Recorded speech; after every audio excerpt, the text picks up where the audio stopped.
Aujourd'hui, je vais vous parler d'un outil qu'on croit connaître mais qui cache bien des nuances, le crayon. On dit souvent qu'il suffit d'un crayon pour commencer à dessiner, mais en réalité, lequel? Concentrons-nous sur deux essentiels, le crayon graphite et le crayon permanent. Chacun a sa personnalité et son petit caractère artistique.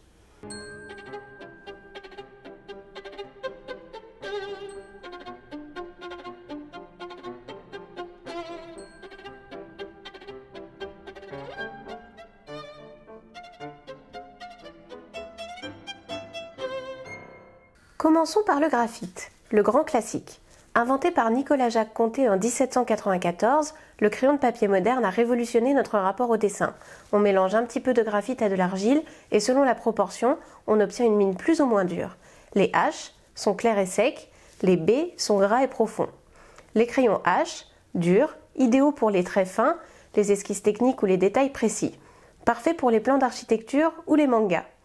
Les crayons B, tendres, riches en graphite, ils créent des ombres profondes et des dégradés doux, indispensables pour le réalisme ou les effets dramatiques. Les crayons HB, le couteau suisse du dessin, équilibré et polyvalent, idéal pour les débutants ou les croquis rapides. Dans le dessin au crayon, tout est dans la nuance des hachures, des pointillés et des ombrages. Si vous souhaitez accentuer les ombres, on vous recommande sans hésiter le crayon graphite Mat Pitt de Faber-Castell. Sa densité de noir est plus élevée qu'avec les crayons graphiques traditionnels. Une mention spéciale pour le crayon graphite sans bois. Vous avez bien entendu, uniquement la mine. Appelé aussi mine de plomb, même s'il n'en contient pas, il permet un tracé fin ou large. Il est très recommandé pour l'esquisse et le dessin.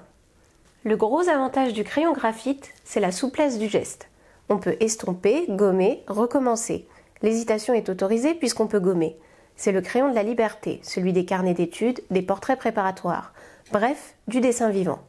Et puis il y a les crayons permanents. Ceux-là, impossible de les effacer. Leur mine est faite de pigments et de cire ou d'huile. Et qui dit pigment, dit aussi couleur. C'est le crayon du geste sûr, celui qu'on assume et qu'on veut durable. Voici quelques conseils pratiques. Pour un trait ultra résistant, on opte pour des crayons à mine grasse comme les Caran-d'Ache Luminance.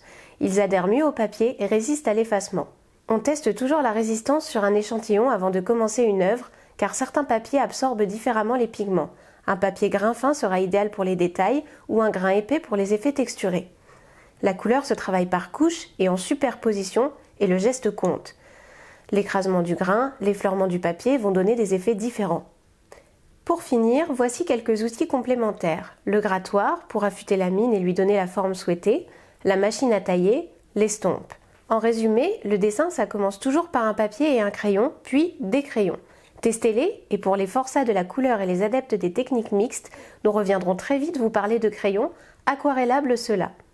La liste des produits qui vous ont été présentés est à retrouver en description. Pour un conseil sur le choix du papier, les différents crayons et porte-mines ou les crayons de couleur permanents, rendez-vous en magasin ou sur notre site de vente en ligne. Si vous n'êtes pas encore abonné à notre chaîne, c'est le moment. Et bien sûr, on vous remercie de liker et de partager.